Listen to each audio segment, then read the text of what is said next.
Den kinesiske smartphone-producent OnePlus var muligvis det firma inden for smartphone- og gadgetbranchen, som leverede dette års bedste aprilsnar. Men det var dog ikke udelukkende en aprilsnar, for det kaster nemlig også et produkt af sig. Og det produkt, det sidder jeg med lige her. Det er simpelthen en drone, der hedder DR1 eller DR1 på engelsk. Og den har jeg lige modtaget med posten, så jeg tænkte, at jeg ville lave en lille unboxing video til jer derude. Så lad os tage et kig på OnePlus DR1 i denne video. Mit navn er Johan. Velkommen til. Der er næppe meget tvivl om, at dronen her fra OnePlus mest var ment som en aprilsnar, men det ændrer dog ikke på, at jeg her sidder med et produkt, som er sendt ud fra den kinesiske teknologifabrikant OnePlus, som jo ellers tidligere primært og også udelukkende har været kendt for deres smartphone OnePlus One. Pakken, som dronen kommer i her, det er sådan set bare en ganske almindelig papæske, hvor vi på siderne har specifikationerne for dronen og ellers lidt forskellige produktinformation. På toppen er dog der, hvor det meste der foregår, der har vi OnePlus branding, og vi har et lille smugkig på selve dronen, som jeg nu vil pakke mig vej ind til.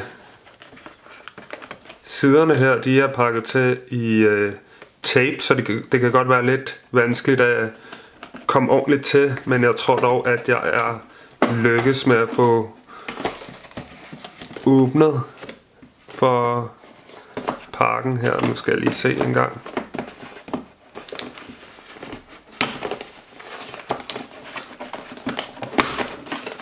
Ja, den sidder altså ganske vanskeligt pakket til, men det er dog lykkes. Når vi så åbner op for æsken her, så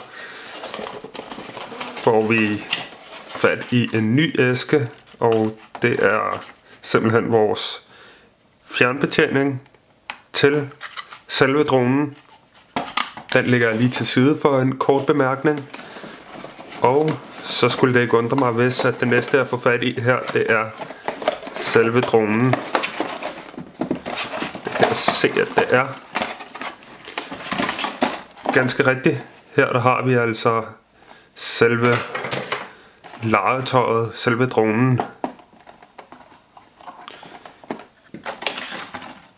Mere er der sådan set ikke at komme efter i æsken, men jeg synes lige, at vi skal prøve at få åbnet lidt mere op for den her lille boks.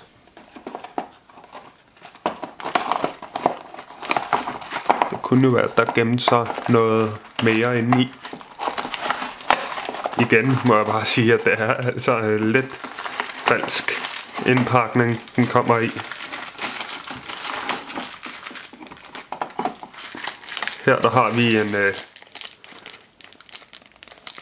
brugsanvisning, og hvad der umiddelbart ligner en skruetrækker og en oplader.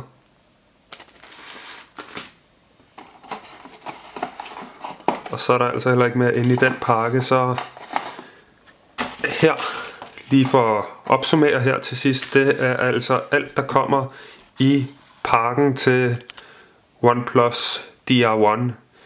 Det næste jeg vil foretage mig, det er sådan set at gå ud og afprøve denne her drone og se hvad den kan holde til, og så lur mig om jeg ikke får produceret en anden video om den her drone også. Jeg synes i hvert fald umiddelbart, at den virker ganske interessant. Til sidst så er der ikke andet tilbage at sige end tak fordi du så med. Mit navn var Johan. Vi ses.